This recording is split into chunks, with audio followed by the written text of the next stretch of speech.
Muito boa noite a todos, que a paz do nosso Mestre Jesus seja sempre em nossos corações. Hoje nós vamos reflexionar sobre um assunto que diz respeito a todos nós, sem nenhuma exceção. Porque muitos de nós, para não dizer a totalidade, porque é sem exceção, vivemos cotidianamente um dilema que é saber o que temos que fazer, sabemos que temos que fazer o bem, mas nem sempre nós fazemos. Esse também foi o dilema que Paulo de Tarso registrou na sua carta aos Romanos, no capítulo 7, no versículo 19, quando ele diz: porque eu faço o bem que quero, mas o mal que eu não quero, esse eu faço. Paulo, como um seguidor de Jesus, registrou aquela luta interior, onde chocavam os valores novos que ele havia adquirido, com os instintos que ainda jaziam no seu corpo. É aquela velha história do homem velho que está sendo trocado pelo homem novo.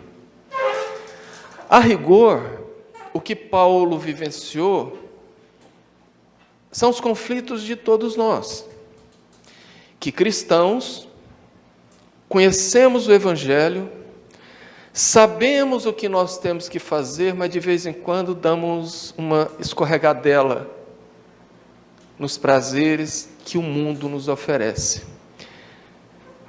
Escorregadela é para usar um eufemismo, porque em verdade nós infelizmente já estamos vivendo há um certo tempo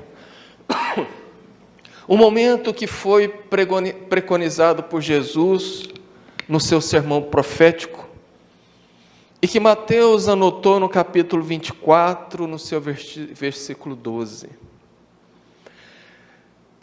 E por multiplicar a iniquidade, o amor de muitos esfriará. Mas por que isso vai acontecer? Muito simples. Pela banalidade do mal. Hannah Arendt, filósofa, ela escreveu um livro sobre o julgamento de Adolf Eichmann. O Eichmann foi um SS nazista, considerado um dos principais organizadores do Holocausto. Ele havia fugido depois do final da Segunda Guerra e se refugiou na Argentina. O Mossad, que é o serviço secreto israelense, descobriu que ele estava lá, organizou uma operação para sequestrá-lo, prendê-lo e deportá-lo para Israel. E lá, em dezembro de 1961, ele foi julgado como um animal, como alguém realmente feroz que fez atrocidades, um genocida. No entanto, a Hannah Arendt, observando aquilo, ela colocou no seu livro que, por mais que ela acompanhasse aquele julgamento, a fala dele, da defesa, ela via nele um homem comum. Isso, inclusive, gerou muitos desafetos para ela, porque ela falava que aquele homem que muitos viam como um animal selvagem era um homem comum. Um homem que apenas fez o mal, julgando que fazia o bem. E ela então reflexiona sobre a banalização do mal nesse livro e fala que essa banalização do mal foi causada pelos governos totalitaristas. O que ela não sabia é que quando ela notou que uma sociedade que não pensa está sujeita a ser controlada por pessoas que induzem a comportamentos que nem sempre são os mais indicados, essa banalização do mal, ela se alastrou como uma avalanche no mundo, tendo um impulso muito maior nesse momento através das redes sociais. As redes sociais que às vezes um influencer ou até mesmo um palestrante espírita fala coisas que ele pensa, que ele acha sem nenhum embasamento confiável ou técnico, e aquilo passa a ser verdade. As pessoas passam a replicar, a repetir ou a agir daquela maneira como se aquilo fosse uma verdade, sem pensar. E numa escala menor, então, as pessoas começam a achar que é normal pisar no outro, agredir verbalmente uma outra pessoa, prejudicar os desafetos, porque afinal de contas eu tenho que defender os meus direitos, eu tenho que defender os meus interesses, e os meus interesses e os meus direitos sempre têm que vir em primeiro lugar. O interessante disso tudo é que se nós perguntarmos para essas pessoas se elas acham que fazem o mal, ou se elas têm consciência que estão fazendo o mal, a resposta vai ser um sonoro não. O interessante é que essa reação também não é de agora. Ela já é conhecida há muito tempo. Em 1860, foi publicado na Rússia, através de uma revista, o livro Memórias da Casa dos Mortos, escrito por Fyodor Dostoiévski. Dostoiévski, que é, no meu entendimento, um escritor brilhante, ele, na primeira metade do século XIX, havia sido condenado e preso na Sibéria. Ele ficou preso na Sibéria, se não me engano, por 8 ou 10 anos. E ele narra no livro, porque no livro ele narra de maneira romanceada, usando o nome de um personagem, como pseudônimo para ele. E ele diz que durante o seu período na prisão, ele conversou com vários tipos de criminosos em várias gradações. Assassinos, ladrões, estupradores. E todos eles, sem nenhuma exceção, não achavam que tivessem feito mal. Foi a mesma coisa do caso de Adolf Eichmann, o nazista. Quando ele fez toda aquela atrocidade, segundo a análise de Hannah, ele estava agindo corretamente, porque ele era um funcionário do governo. E ele estava agindo segundo uma ideologia que ele seguia, acreditando que deveria dizimar aquelas raças. Então, na cabeça dele, como foi constatado no julgamento, ele não estava fazendo mal. Aí alguém pergunta assim, mas você está falando de crimes, de hediondez, de coisas graves. Eu não faço isso. Eu sei. Eu estou usando casos extremos apenas de maneira didática. Porque o mal, ele possui diversas gradações, embora sempre vá ser o mal. Ele começa pequeno e ele pode se tornar um mal muito maior. Mas o mal, ele não existe por si só, não brotou no planeta, na nossa vida. E muito menos o mal existe porque Deus é maniqueísta. Se tem o bem, ele tem que contrapor com o mal. Em a Gênesis, no capítulo 3, nos itens 5 e 6, Kardec anota: tendo um homem que progredir, os males a que se acha exposto são um estimulante para o exercício da sua inteligência, de todas as suas faculdades físicas e morais, incitando-o a procurar os meios de evitá-lo. Se ele nada houvesse a temer, nenhuma necessidade o induziria a procurar o melhor. O espírito que lhe entorpeceria na inatividade, nada inventaria nem descobriria. A dor é o aguilhão que o impele para a frente na senda do progresso. Ou seja, Deus permite o mal porque Ele acaba nos impulsionando para frente. Se tudo fosse bom, nós estávamos estacionados, inclusive na nossa evolução. Então, os males, eles nos desafiam. No item anterior, que eu não anotei, Kardec fala de 2 males: o que nós, seres humanos, provocamos, e aqueles outros que não provocamos, que são, por exemplo, os desastres naturais. Mas no item 6 ele continua: porém os males mais numerosos são os que o homem cria pelos seus vícios, os que provêm do seu orgulho, do seu egoísmo, da sua ambição, da sua cupidez e dos seus excessos em tudo. Aí a causa das guerras e das calamidades que elas acarretam, das dissensões, das injustiças, da opressão do fraco pelo forte, na maior parte, afinal, das enfermidades. Bom, então a gente viu que o mal existe, que ele tem gradações e que a maior parte dos males é gerada por todos nós, com base no nosso orgulho e daí para baixo nas derivações do nosso orgulho. Agora, o mal menor, que não deixa de ser mal, é aquele que nós praticamos no nosso cotidiano. Quando, por exemplo, agredimos um animal ou maltratamos, criamos embaraço para um colega de trabalho,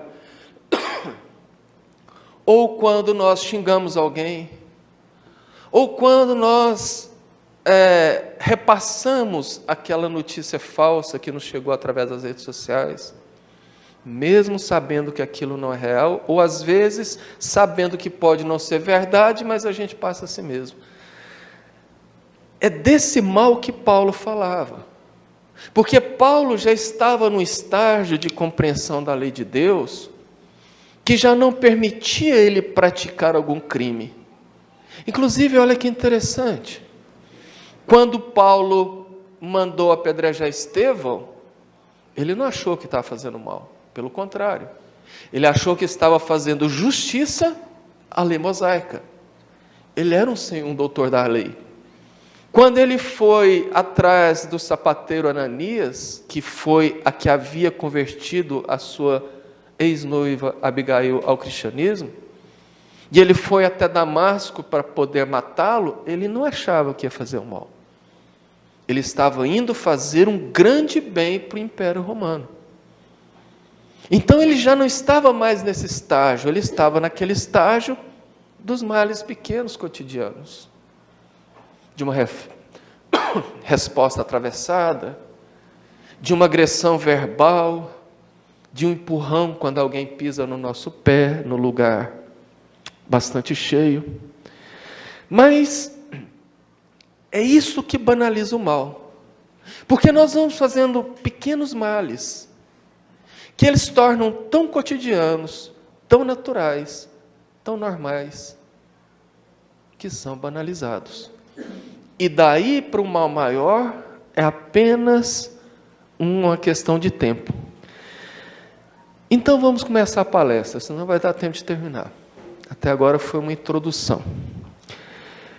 No Livro dos Espíritos, na questão 630, Kardec pergunta: como se pode distinguir o bem do mal? Porque agora a gente falou muito de mal, mas como distinguir então?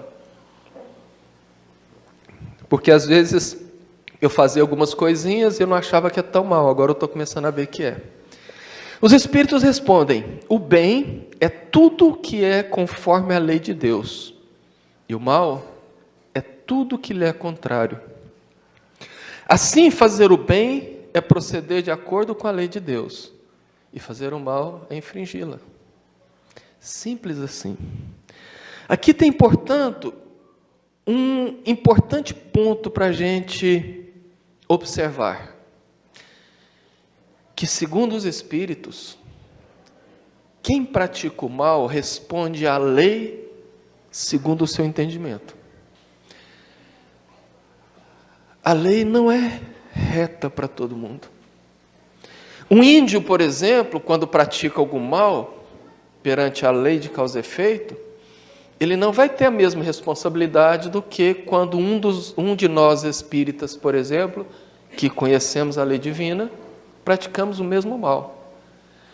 Nós responderemos de maneira muito mais forte. E quem disse isso também foi Jesus, em Lucas, anotou no capítulo 12, no versículo 48. A qualquer um que for dado, muito lhe será cobrado. A quem muito lhe foi confiado, muito se lhe pedirá. Sigamos, porque, em tese, quanto mais esclarecido é uma pessoa, mais moralizado ela se torna. Mas por que em tese? O Livro dos Espíritos, questão 629, Kardec pergunta: que definição pode-se dar à moral? Porque eu acabei de falar que quanto mais esclarecido, mais moralizado. Nós não falamos que os espíritos superiores são espíritos mais moralizados? Por que que se chama isso de moralização? Kardec pergunta: que definição se pode dar à moral? E a resposta dos espíritos: a moral é a regra da boa conduta e, portanto, da distinção entre o bem e o mal. Funda-se na observação da lei de Deus. O homem se conduz bem quando faz tudo tendo em vista o bem e para o bem de todos, porque então observa a lei de Deus. Olha o tanto que essas respostas repetem uma frase: lei de Deus, lei de Deus, lei de Deus. Olha quantas vezes eu falei que nós conhecemos as leis de Deus. Por que essa insistência? A velha questão 621. Onde está escrita as leis de Deus? Resposta dos Espíritos: na consciência. Não é em nenhum livro. Todos nós, sem nenhuma exceção, saímos de fábrica com software instalado na nossa mente com a lei divina. O problema é essa conexão. E é isso que a gente vai ver até agora, porque escrever as leis de Deus na consciência é como o artista que assina a sua obra. O artista, o Criador, assina a sua obra nas criaturas. Então, a pergunta que não quer calar: por que nós somos todos assim? Já não era para nós, conhecendo a lei de Deus, termos melhorado? Sim, melhoramos bastante, mas ainda caímos bastante. A resposta mais rasa para essa pergunta seria dizer que é porque nós vivemos num mundo de provas e expiações. Resposta rasa, porque o fundo desse poço é bem mais profundo. Não é novidade para ninguém que nós todos fomos criados por Deus, simples e ignorantes.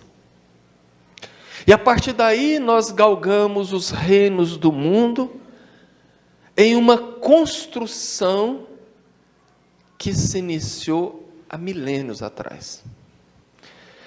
Todos nós, quando fomos criados simples e ignorantes, passamos por todos os reinos da criação. É como se houvesse uma gestação do espírito no reino mineral. Depois, um eclodir do princípio vital no reino vegetal.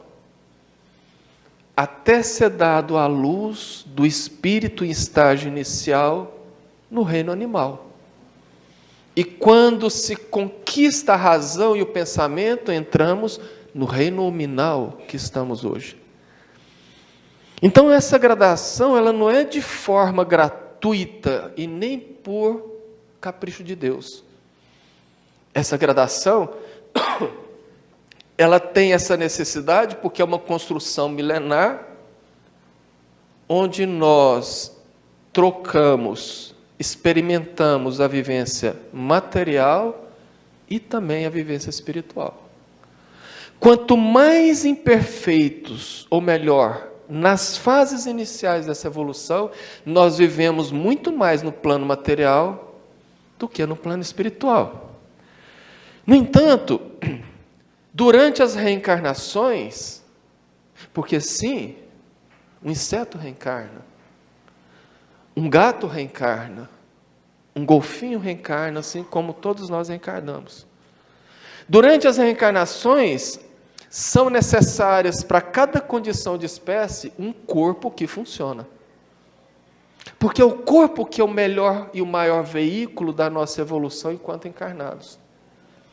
Essa máquina, ela precisa funcionar à perfeição.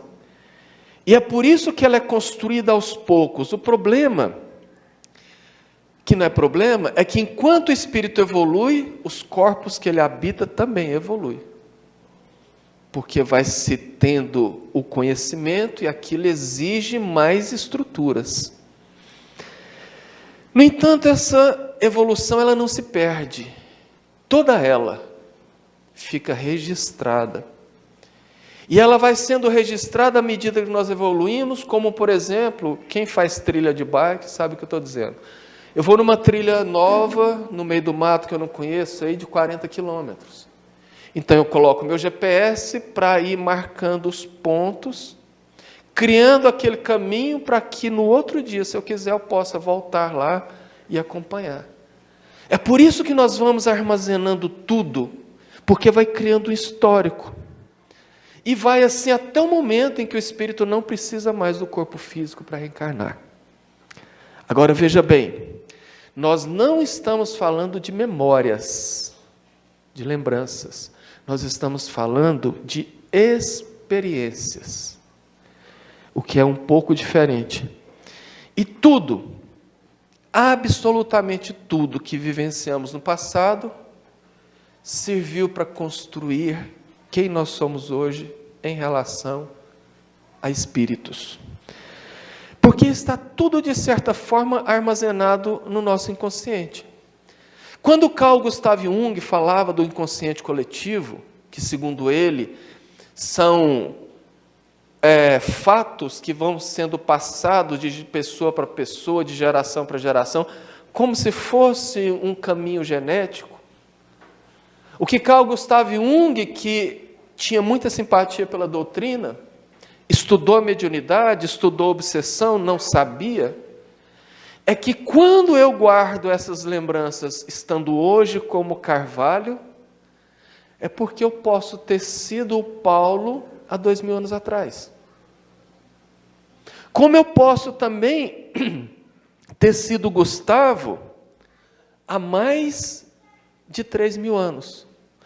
Como eu posso ter sido também um primata há 1 milhão de anos. Ou até mesmo uma ameba há 10 milhões de anos.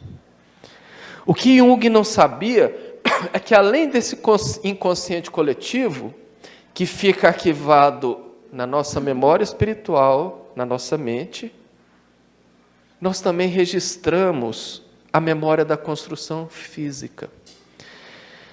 E o responsável do nosso corpo para esse registro é o melhor computador que a ciência jamais viu e que até hoje não consegue entender em sua integralidade, que é o cérebro humano.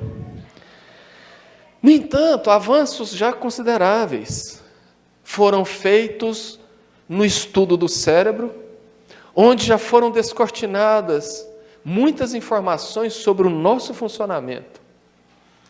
Embora eu, Carvalho,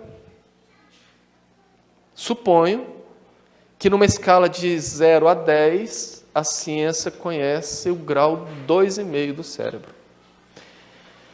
Mas uma das descobertas mais relevantes para a nossa reflexão de hoje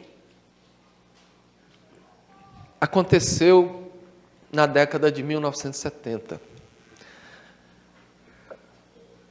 O médico Paul MacLean, segundo a Wikipedia, em 1970, ele criou a teoria do cérebro trino.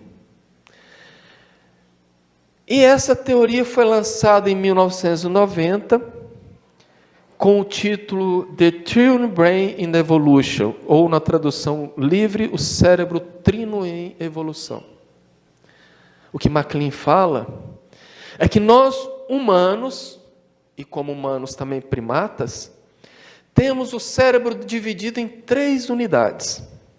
Cada unidade tem funções diferentes. E cada uma dessas unidades é um extrato evolutivo da nossa espécie. É um extrato evolutivo do nosso sistema nervoso vertebral. É um extrato evolutivo da nossa história. E olha que interessante, MacLean abriu a porta. Embora ele abriu a porta de um quarto escuro, aqui nós estamos muito iluminados. Se de lá tivesse escuro, eu não estava vendo nada. Ele abriu a porta, embora eles não conseguem ainda ver lá dentro, a porta está liberada. Ele abriu a porta para a descoberta de nós, seres humanos, com os outros reinos, como Kardec afirma. Vamos entender porque que eu estou entrando nessa parte do cérebro. Bom, ele nomeou cada parte desse cérebro, que eu anotei aqui, e vou ler para não perder o sentido. A primeira parte, lá embaixo, ele chamou de cérebro reptiliano. Reptiliano, lembra-se, répteis. Embora esse nome já não é usado mais pela neurociência, porque diz que nós não somos derivados dos répteis, mas dos primatas. Então mudaram o nome. Mas por que ele pôs cérebro reptiliano? Cérebro reptiliano ou cérebro basal, ou tronco cerebral, ou ainda, como chamou MacLean, ar complex. Esse primeiro nível de organização cerebral é capaz apenas de promover reflexos simples, o que ocorre também nos répteis. Por isso o nome reptiliano, conhecido como cérebro instintivo, tem como característica a garantia da sobrevivência, além de ser responsável pela regulação das funções e sensações primárias, como fome, sede, sono, entre outras coisas. O ser humano, sendo um mamífero, não evoluiu de répteis. Por isso a denominação já não é mais usual. Logo em seguida, ele classificou a segunda parte de cérebro límbico, ou cérebro emocional. É o cérebro dos mamíferos inferiores, ou cérebro paleomamífero. É o segundo nível funcional do sistema nervoso e, além dos componentes do cérebro reptiliano, conta com os núcleos da base do telencéfalo, responsáveis pela motricidade grosseira, pelo diencéfalo, constituído por tálamo, hipotálamo, epitálamo, giro do cíngulo, hipocampo, que armazena a memória, e parahipocampo. Esses últimos componentes são integrantes do sistema límbico, que é responsável por controlar o comportamento emocional dos indivíduos. Daí o nome de cérebro emocional. Esse nível de organização corresponde ao cérebro da maioria dos mamíferos. Nós temos em nós um cérebro que tem a função dos répteis. O que uma cobra faz? Come, se reproduz e se defende para manter a vida. O que os mamíferos fazem? A mesma coisa, no entanto, já tem o pródomo, o início de uma emoção e de um raciocínio, tanto é que mesmo por instinto cuida dos seus filhotes. Amam os seus cuidadores, no caso de um cachorro, de um gato. Isso tudo está no nosso cérebro. Finalmente, o terceiro, neocórtex, ou cérebro racional. O cérebro racional é o que diferencia o homem primata dos demais animais. Segundo MacLean, é apenas pela presença do neocórtex que o homem consegue desenvolver o pensamento abstrato e tem a capacidade de gerar invenções. O nome neocórtex significa novo córtex, ou córtex mais recente. É a denominação que recebe em todas as áreas mais evoluídas do córtex. Recebe esse nome, pois no processo evolutivo é a região do cérebro evoluída mais recentemente. Essas áreas constituem a capa neural, que recobre os lobos pré-frontais, em especial os lobos frontais dos mamíferos. Olha que interessante. Então, nós, como seres humanos, formatamos o nosso cérebro apenas depois que tivemos a capacidade de raciocinar, de agir, de pensar. Bom, o que MacLean não sabia é que há 23 anos antes do estudo dele, André Luiz já tinha falado a mesma coisa. E está lá registrado no livro No Mundo Maior. Quando Calderaro, que era o seu instrutor, chamou a nossa mente de casa mental. Calderaro, então, diz: a nossa casa mental tem 3 andares. Cada um desses andares interage com uma parte do cérebro. Veja bem, MacLean, neurologista, falou do cérebro. Calderaro está falando que a nossa mente, e aqui ele já mostra que a mente não está no cérebro, e ele chama a nossa mente de casa mental, porque é onde nós literalmente moramos como espíritos, ela é dividida em 3 andares. Ele não fala que são 3 divisões. Ele chama de cérebro triuno. É um dividido em 3. Ele chama de castelo de 3 andares. Continua ele. A nossa casa mental tem 3 andares. Cada um desses andares interage com uma parte do cérebro. O primeiro andar, porão da nossa individualidade, interage com a parte mais profunda do cérebro, o cérebro inicial. O que MacLean falou? O cérebro reptiliano. Nesse andar da casa mental está o arquivo do nosso passado em relação ao nosso comportamento. Aí desenvolvemos atos instintivos ou automatizados. O que são os atos instintivos? Comer, sobreviver, se defender, dormir. Segundo andar, continua Calderaro, corresponde aos nossos atos do presente. Trabalha com córtex cerebral, particularmente com córtex motor. Nós desenvolvemos no aqui e agora esforço e vontade para trabalharmos com as coisas do presente. E, finalmente, o terceiro andar corresponde aos nossos ideais e metas que queremos para o futuro. Trabalha com a parte mais nobre dos lobos frontais. Parece que MacLean leu André Luiz para começar o seu estudo.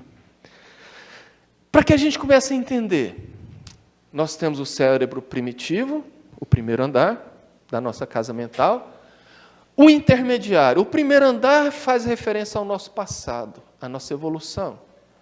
O segundo andar faz referência ao que nós vivemos hoje no presente. E o terceiro andar representa as nossas aspirações para o futuro.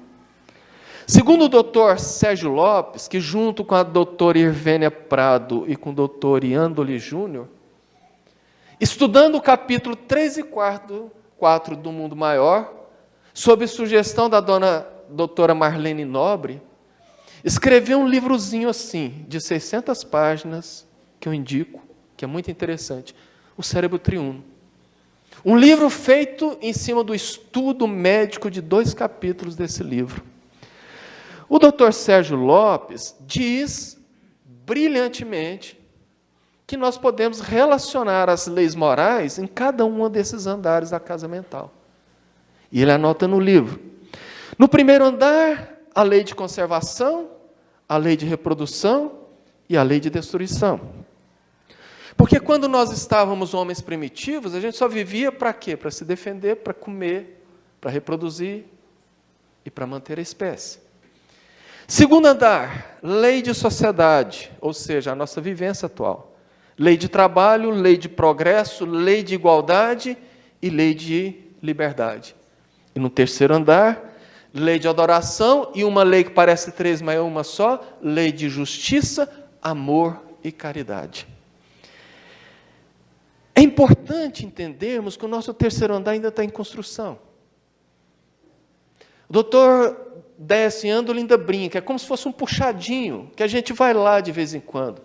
Porque é um andar relacionado às coisas divinas. E agora nós vamos começar a entender onde que eu quero chegar. Porque nos dias atuais, nós podemos dizer que, segundo Calderaro, vivenciamos mais o segundo andar, que é tudo relacionado ao tempo presente. Só que nós vivemos muito mais no segundo andar, claro, indo raramente no terceiro e descendo constantemente no primeiro. Mas também nós precisamos entender que não dá para viver desse jeito, porque quando eu desço muito no primeiro, eu tenho reações.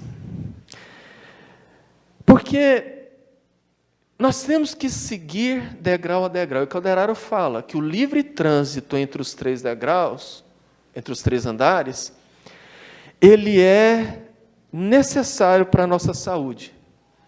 Porque quando eu vivencio mais um, principalmente o primeiro andar, do que o segundo ou do que o terceiro, isso gera um desequilíbrio no meu perispírito e que vai causar transtornos e doenças.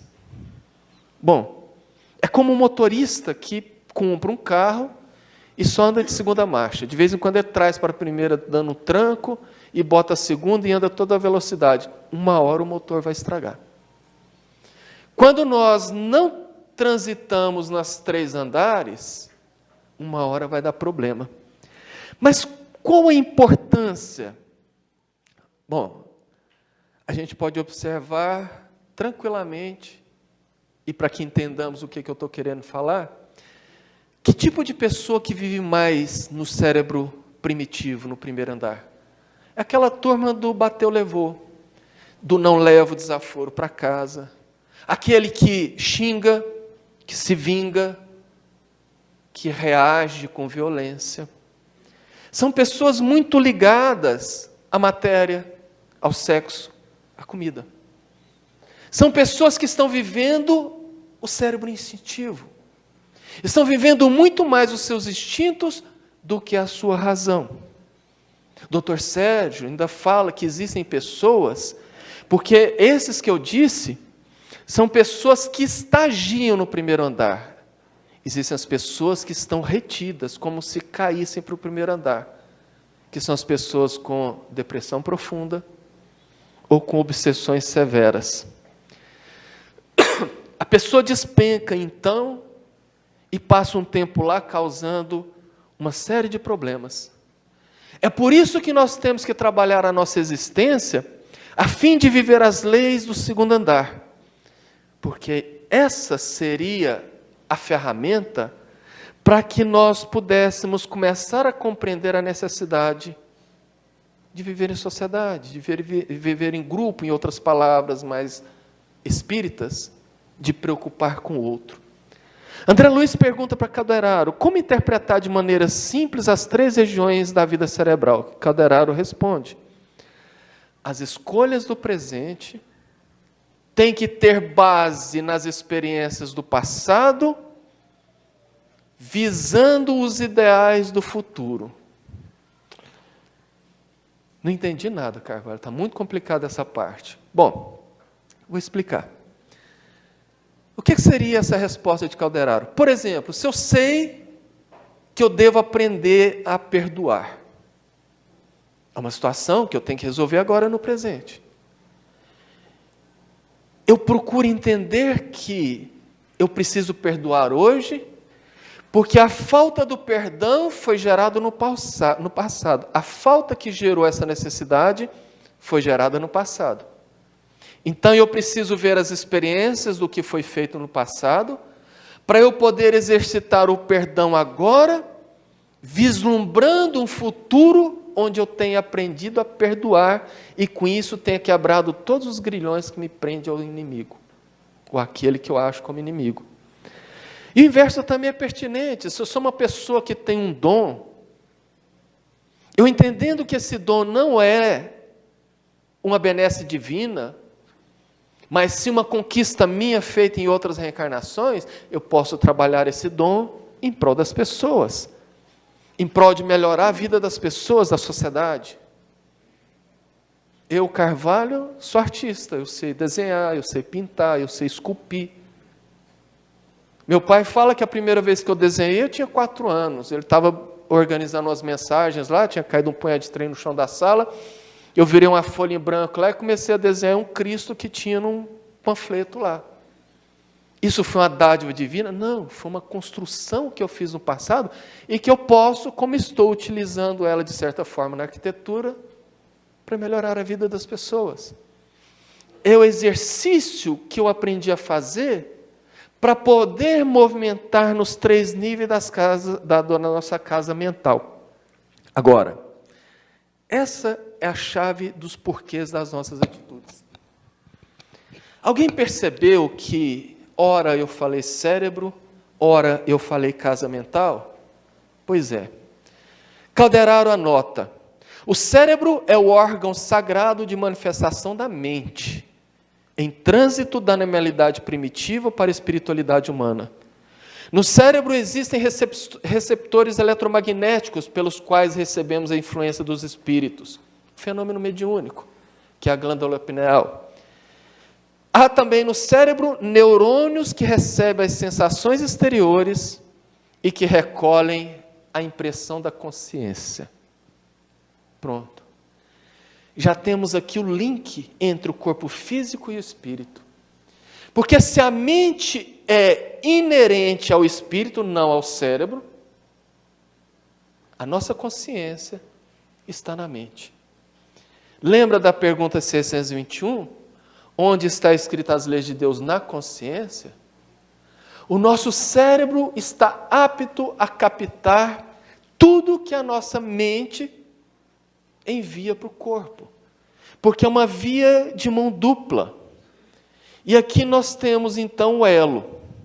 Bom, entendendo que hoje a neurociência fala da neuroplasticidade, ou seja, a capacidade do nosso cérebro de moldar, de adaptar, de condicionar a determinadas situações. Tanto é que parte da neurociência estuda a neuroplasticidade, para que quando, por exemplo, uma pessoa perca a visão no acidente, ele pode desenvolver outras áreas do cérebro, mudando, para poder compensar a falta de visão. Porque quando nós consideramos, então, a neuroplasticidade, podemos inferir que os nossos pensamentos podem moldar o nosso cérebro. E quando nós consideramos a epigenética, que é uma parte do estudo da genética mais ou menos recente, e que no resumo da síntese diz que influências externas ou influências internas podem e mudam a nossa genética, ou seja, acabou a ditadura do gene, nós também somos capazes de entender que as consequências dos nossos pensamentos tendem ao infinito, influenciando inclusive o nosso corpo. Ou seja, se o cérebro de alguma pessoa que está condicionada a fazer o mal está daquele jeito, quem construiu aquele cérebro foi o espírito que habita aquele corpo. Não é um defeito que brotou nele. Portanto, no Livro dos Espíritos, tem na 621 o item A. Kardec pergunta: visto que o homem traz em sua consciência a lei de Deus, que necessidade havia de lhe ser revelada? A resposta: ele a esquecer e desprezara. Quis então Deus que fosse relembrada. Ou seja, por que eu faço bem?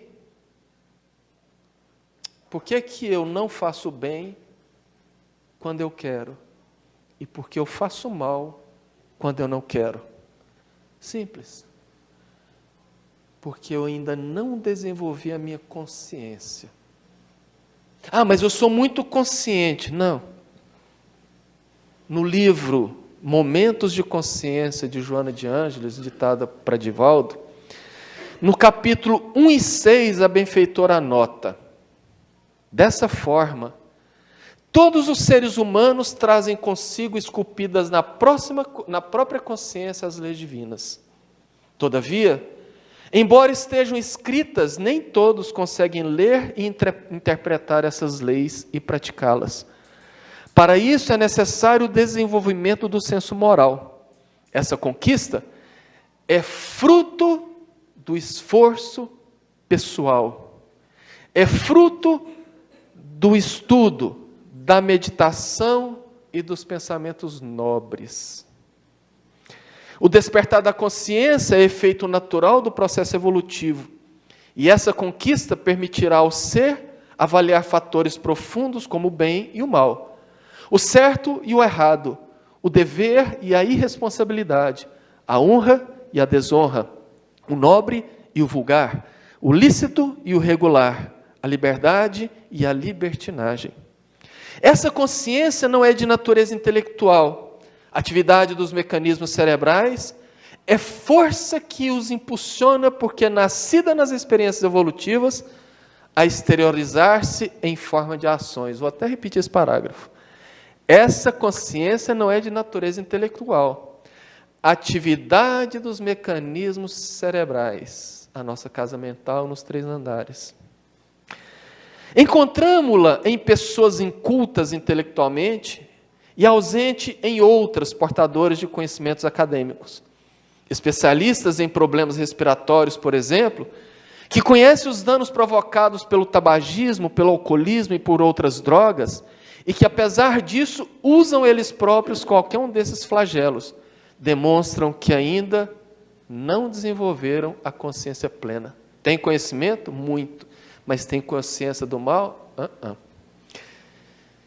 Finalmente, os seus dados culturais são frágeis de tal forma que não dispõem de valor para manter uma conduta saudável. Por outro lado, há indivíduos que não têm conhecimento intelectual, mas possuem lucidez para agir diante dos desafios da existência, elegendo um comportamento não agressivo e digno, mesmo que à custa de sacrifícios. A consciência pode ser treinada mediante o exercício dos valores morais elevados, que objetivam o bem do próximo e, por consequência, o próprio bem. Olha só, a consciência pode ser treinada mediante um tipo de exercício. E Joana dá uma receitinha, porque espírita adora uma receitinha, né? Adora quando fala, vai por aqui, vai por ali, vai por lá. Pois muito bem. Qual seria o exercício para que nós pudéssemos desenvolver a nossa consciência, segundo Joana de Ângeles? Caso deseje iluminar sua consciência, eis algumas breves regras que vão ajudar você a alcançar esse propósito. Administre os teus conflitos. O conflito psicológico é inerente à natureza humana e todos o sofrem. Evite eleger homens modelo para seguir. Eles também são falíveis e às vezes se comprometem o que de maneira alguma deve constituir desestímulos. Hoje o que tem de gente seguindo influencer e palestrante aí, como se tudo que eles disseram fosse verdade, não está escrito. Permita-se maior dose de confiança nos seus valores, esforçando-se para melhorar sempre e sem desânimo. Se errar, repita a ação, se acertar, siga em frente. Não fuja ao enfrentamento de problemas usando desculpas falsas, comprometedoras, que o surpreenderão mais tarde com dependências infelizes. Reaja à depressão, trabalhando sem autopiedade nem acomodação preguiçosa. Tenha em mente que os seus não são os piores problemas, eles pesam o volume que você os dá. Liberte-se da queixa pessimista e medite mais nas fórmulas para perseverar e produzir. Nunca ceda espaço à hora vazia, que se preenche de tédio, mal-estar e perturbação. Lembre-se que você é humano, e o processo de conscientização é lento. Você adquirirá segurança e lucidez através da ação contínua e firme. Esse é o tutorial. Portanto, para que a gente consiga, enfim, despertar a nossa moral e fazer o bem, até quando queremos fazer o mal, é preciso despertar a nossa consciência. E como Joana disse, depende do esforço de cada um. Não tem médium, não tem dirigente, não tem padre, não tem pastor, não tem medicamento, não tem nada. Tem esforço próprio. Que nós possamos ter um excelente fim de semana e que Jesus nos abençoe. Obrigado.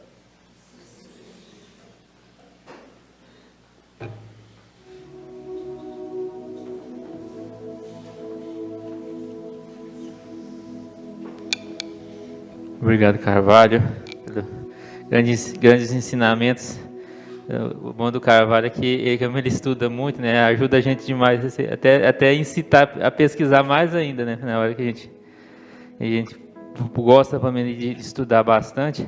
Esse livro que você citou do André Luiz, curioso, né? Porque André Luiz, nessa obra, 1930, ele desencarnou, ficou muito tempo. Então vamos colocar aqui uns 9 anos ali, para depois ele começar a fazer o estudo dele.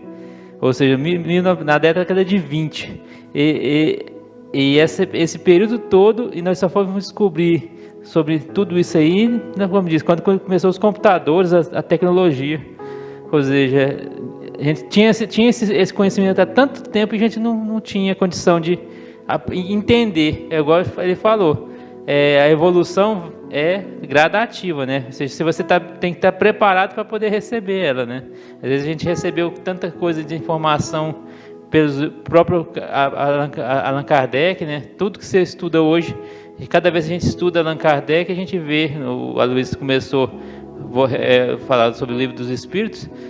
Cada vez que você estuda, você aprende um pouco mais, é uma coisa que às vezes você nem imaginava antes, né? Então é importante a gente continuar sempre relembrando e ajudando, e o Carvalho, que estuda bastante, ajuda bastante a gente, incitar a gente a estudar mais ainda.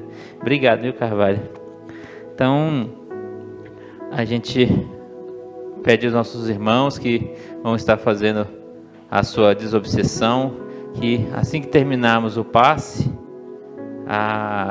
os que estão em seus lares continuem com seus pensamentos firmes, pelo menos por mais uns 10 minutos, para poder estar recebendo em seus lares o tratamento desobsessivo, aqueles que estão fazendo nesse horário.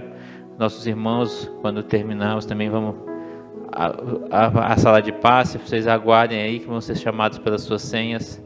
E nesse momento vamos elevar o nosso pensamento a Deus e a Jesus, pedindo aos bons espíritos que possa estar iluminando e protegendo a cada um dos nossos irmãos que aqui se encontram, que nos acompanham em seus lares, levando paz, levando harmonia, aquela energia que tantos necessitamos.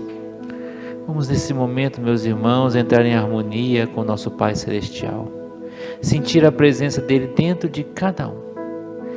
Esse nosso mestre, esse nosso guia protetor, tudo que nós temos de possibilidades de estarmos entrando em conexão com aquele que nos deu a vida. Ele nos deu a vida, nos deu a oportunidade de estarmos aqui aprendendo cada dia mais, evoluindo a cada dia mais. Vamos sentir a presença de Jesus em nossos corações, esse mestre que nos fortalece, esse mestre que nos ensinou o caminho, que basta a gente seguir exatamente como ele nos ensinou. Mas precisamos cada dia mais compreender que o importante é o amor a Deus, o amor a Jesus, o amor a todos os nossos semelhantes, independente de quem seja. Esse é o maior ensinamento de Jesus. Vamos sentir esse amor de Jesus nesse momento, com o nosso guia de luz, esses espíritos de luz que estão ao nosso lado nesse momento, derramando esse passe curador, esse passe que alivia, que fortalece, que tira as dores, que alivia, para que a gente continue a nossa caminhada, aquela energia que necessitamos para continuar a cada dia mais com os nossos esforços, em busca do nosso crescimento, em busca de nossa evolução. Que nosso Mestre Jesus esteja nesse instante fortalecendo a todos. Que esses bons espíritos de luz dessa cúpula de médicos e enfermeiros, que aqui se encontram derramando o medicamento que cada um precisa nesse momento, para aliviar a dor, para fortalecer o coração, para renovar as energias. Que a paz de Jesus assim esteja sempre junto de nós.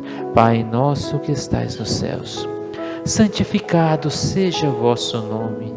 Venha a nós o vosso reino, seja feita a vossa vontade, assim na terra como nos céus. O pão nosso de cada dia nos dai hoje, Senhor. Perdoe as nossas ofensas, assim como nós perdoamos a quem nos tem ofendido, e não nos deixeis cairmos em tentações, mas livrai-nos de todos os males, e que assim seja. E que nesse momento nossa Mãe de Luz, a nossa Mãe Maria, com seu manto de paz, de harmonia, de bênçãos, possa estar cobrindo todos nós com esse amor divino, com esse amor de mãe que abençoa, que intercede sobre cada um de nós, diante do nosso Pai Celestial, nos mostrando o que nós temos de melhor. Nós somos seres humanos de paz, de luz, e temos muito de bem dentro de nós. Que a gente sinta essa presença da Mãe e sinta esse amor de Jesus, para sempre mostrarmos o nosso melhor a cada dia. E que assim seja. Aos nossos irmãos, a gente agradece muito a presença de cada um. Já convidamos também aos nossos irmãos para a próxima terça-feira, dia de estudo do Evangelho, que é um dia que a gente aprende um pouco mais com o caminho de Jesus. Que Jesus abençoe a todos, tenhamos uma noite de paz e de luz. Aqueles que estão aqui, aguardem só ser chamada a senha, e que a paz de Jesus acompanhe a todos, e que assim seja.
Senhor.